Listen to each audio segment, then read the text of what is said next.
If you're a Dragon Ball fan, you've probably wondered who would win, Broly or Jiren. The comparison isn't just about strength, but about two fighting styles that pushed Goku and Vegeta to their limits. On one side, Broly, the isolated Saiyajin with explosive and destructive power. On the other side, Jiren, the silent warrior who masters techniques with coldness and precision. They are different, but they left a mark on the heroes like few enemies ever did. This is one of the most divisive comparisons, but there's a clear outcome. In this video, we will analyze the achievements of each character based on the anime and movies. The manga will also be considered, although Jiren doesn't appear in it post-Tournament of Power. Kurori was born with such an absurd power that the king of the Saiyajins saw him as a threat and exiled him to a hostile planet, Vampa, when he was still a little child, out of pure envy. Alone and unprotected, he survived by confronting monsters and instinctively developing brute strength, as if channeling the Uzuru's power without transforming. Perugas, Goku's father, arrived on Earth and began training his son, a defining trait of the character. But it was a rudimentary training, almost like taming. Even Frieza himself said that this training was worthless. Broly grew up without understanding or controlling his strength. Later, Frieza's soldiers found him and his father and took them away. And so, Broly is thrown into a real battlefield for the first time. Broly's debut in real combat happens for the first time, against none other than Vegeta. And he goes in raw, without technique, looking lost, like a wild beast trying to understand a duel. At first, Broly can barely react, but as he takes hits, he starts learning and copying the moves, beginning to put pressure on his opponent. Sensing the danger, Vegeta transforms from his base form to Super Saiyajin, then to God form. Even without transforming, Broly keeps up with everything with a frightening rate of growth. And then his trump card appears, Ikari, the unrestrained rage. At a certain point, Broly stops being just a reactive enemy who's learning and reaches a new level of power. His body grows, his aura becomes green, and his strength surges. It's what many call the Ikari form, something between the power of the Uzuru and the human state, but with more control and a tenfold increase in power. This state allows him to use the brutality of the giant ape form without becoming a slow and clumsy target. Vegeta, initially dominating the fight, begins to lose ground when Goku enters the fray, mirroring past events. Even with Super Saiyajin God, he is pressured by Broly, who is adapting at every moment. Trying to restrain Broly with technique, Goku uses God Bind, an ability to paralyze the opponent. The technique works briefly, but Broly overpowers it with sheer strength when Goku calls his father evil. Goku is forced to transform into Super Saiyajin Blue to balance the fight, but it's still insufficient to overcome the threat. Broly kept growing as if the fight was fueling his evolution. Realizing the uncontrollable Broly he unleashed poses a risk, Frieza decides to accelerate the chaos. And then we reach the peak of his power. Frieza kills Paragus and pretends that the attack came from Goku or Vegeta, in a performance that would easily win an Oscar. That breaks Broly on the inside. With the pain and anger, he awakens the Super Saiyajin for the first time. What emerges is an unstoppable monster. The 50 times multiplier of the form is well known, but in Broly's case, it seems even greater. And in the battle against Gohan in the manga, Gohan even states that Broly's Super Saiyajin is completely different from all the other Super Saiyajins. In my view, it can't be regarded as the same. Goku and Vegeta, even together and using blue, are completely outmatched. Broly no longer fights, he steamrolls, creating one of the most satisfying scenes in the movie. In an iconic scene, Broly betrays Golden Frieza, revealing Frieza's lack of control over the situation. He gets completely beaten up for over an hour. After all, Goku and Vegeta messed up the fusion twice. If you like this Dragon Ball Super Broly vibe, I've already made a video called The Perfect Dragon Ball Movie. And there I tell the story of the movie from beginning to end in a very interesting narrative style, but much shorter than the actual movie. I'm sure you'll like it. After this video, check that out unless the other videos are more interesting. Then the most important thing happens. Golden Frieza had already been surpassed by Goku Blue in the past, and still doesn't last even 2 real minutes against Broly.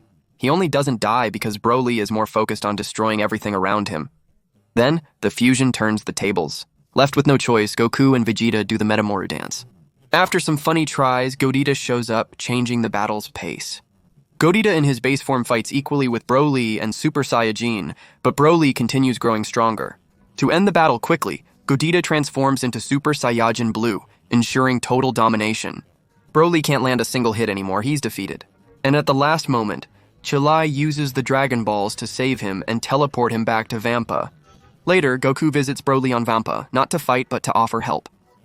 He brings supplies, talks with Chilai and Lemo, and suggests that Broly train with them someday. At that moment, Goku says something memorable. Maybe you'll surpass Beerus. While not a certainty, coming from someone who faced gods in Jiren, that claim is significant. But Broly, a warrior who has never fought with control, could he really defeat Jiren, who embodies pure discipline? It's time to change universes and talk about the Supreme Guardian of Universe 11.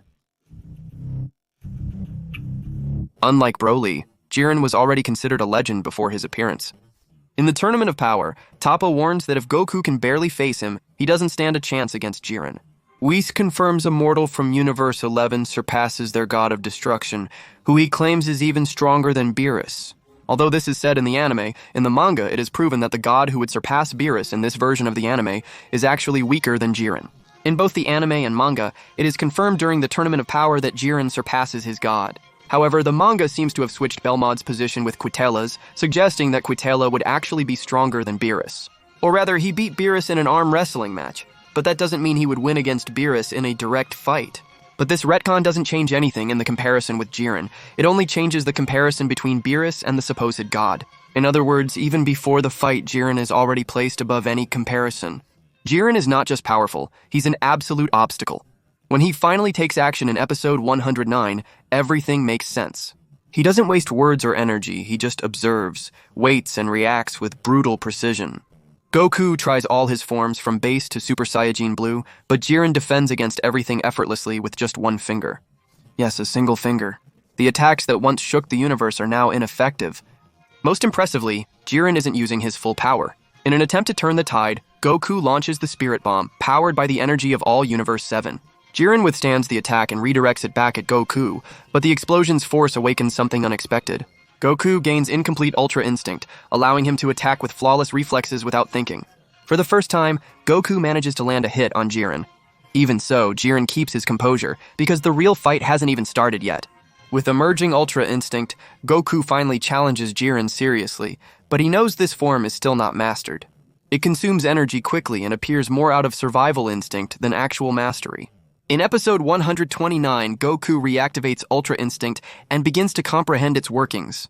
His movements are lighter, more precise, and decisive. It's the complete form. Sensing the change, Jiren unleashes more power. He shines with a red and intense aura. His posture changes and now he's really fighting seriously. When Goku finally breaks his limit and achieves the complete Ultra Instinct, his attacks become more efficient, and he dodges even before the blow comes. He acts without thinking. Jiren experiences an emotional awakening while facing Goku, realizing the power of the bonds he previously scorned. This drives him to his final form, resulting in a battle of extremes, pure instinct against pure control. Just when victory seems certain, Goku's body gives out, unable to sustain Ultra Instinct any longer. He screams in agony and collapses, defenseless. Jiren seizes the opportunity but hesitates, no longer the same callous warrior. Then the twist happens. Frieza and 17 show up to help. Joining forces with a weakened Goku, the three form a final line of resistance working as a team, something Jiren never valued. They manage to push him out of the arena, and Universe 7 wins. More important than the victory was the transformation of everyone involved. And now we've reached the decisive part. Who is truly stronger, Broly or Jiren? I'll need you to provide me with some questions to begin. Yes, recently Toyotaro gave an interview saying that Broly, Goku, Vegeta, Gohan, and Piccolo are balanced. But that doesn't mean they have equal power, so Broly may not currently match Goku's power in his Ultra Instinct form, nor Piccolo, which wouldn't make sense either. Another thing is that Broly was indeed defeated by Gogeta, but it wouldn't be necessary to use Blue to defeat Broly. After all, it wouldn't be a balanced fight. Blue barely takes a hit from Broly. Actually, the Super Saiyajin also hardly takes any hits from Broly. Since the fusion has a short time limit and the strongest form was needed to make the movie more exciting, Blue was used. But it wasn't necessary. Like Super Vegito against Majin Buu, he used Super Saiyajin even though base form would have sufficed. Notably, the Tournament of Power, which Jiren participated in, prohibited killing. That definitely reduced the impact of Jiren's power a lot, since he had several opportunities to kill Goku, for example. In the manga, unlike the anime, Jiren isn't surpassed by Goku's Ultra Instinct form. He defeats Goku, but teamwork ends up prevailing. Jiren is knocked down, but he's not defeated. In other words, the more faithful Jiren, which is the Jiren from the manga, has never been defeated. But after everything we've seen, it's time to put the two face to face. Who would really win, Broly or Jiren?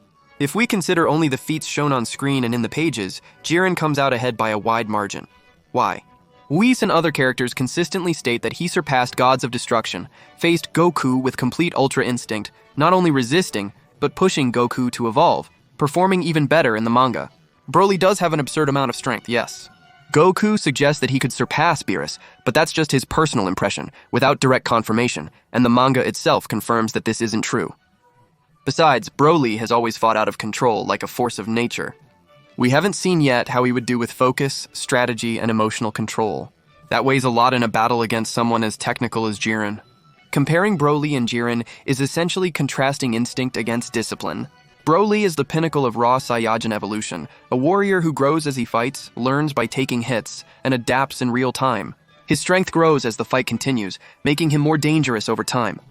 In contrast, Jiren embodies absolute control. He enters the field with almost everything resolved, so he doesn't need to grow during the fight. He's direct, not playing around or allowing his opponent room to evolve. This was proven when he finishes off Goku and Hit tries to sneak attack, but Jiren, alert, doesn't underestimate his opponent. He doesn't relax even after finishing off an opponent. He always gives his all. If they were put face to face most of the time, Jiren would win, simply because he would prevent Broly from reaching the point where he becomes unstoppable. Broly's only real chance would be if the fight dragged on and Jiren underestimated his evolution, which honestly doesn't fit Jiren's profile. In terms of raw potential, Broly is one of the greatest threats in the Dragon Ball universe, but based on what has been shown, Jiren is still on a higher level of control and technique. He faced Goku at the highest power ever seen up to that point, and even forced an unlikely teamwork between Frieza and 17 Goku, and he tanked everything by himself. Broly is a bomb ready to explode, while Jiren is an indestructible shield. A bigger debate is who would be stronger at their peak, the most powerful Broly or Jiren with his mastered power against Goku. It's important to note that in the Dragon Ball Super timeline, the movie Dragon Ball Super Broly takes place after the Tournament of Power. By this point, Jiren had likely become significantly stronger compared to his power level during the tournament. And nowadays, when Broly starts training with the group, Jiren is probably already light years ahead. But the discussion is about Jiren from the Tournament of Power and Broly from the Dragon Ball Super Broly movie. Disregarding the fact that Broly needs to gradually increase his power, prime for prime, it's already hard to say who's stronger. But it is possible that Broly might have even greater raw power. However, Dragon Ball has always taught us that power alone doesn't guarantee victory in the end. But when it comes with control, experience, and focus, like in Jiren's case, it becomes almost unbeatable.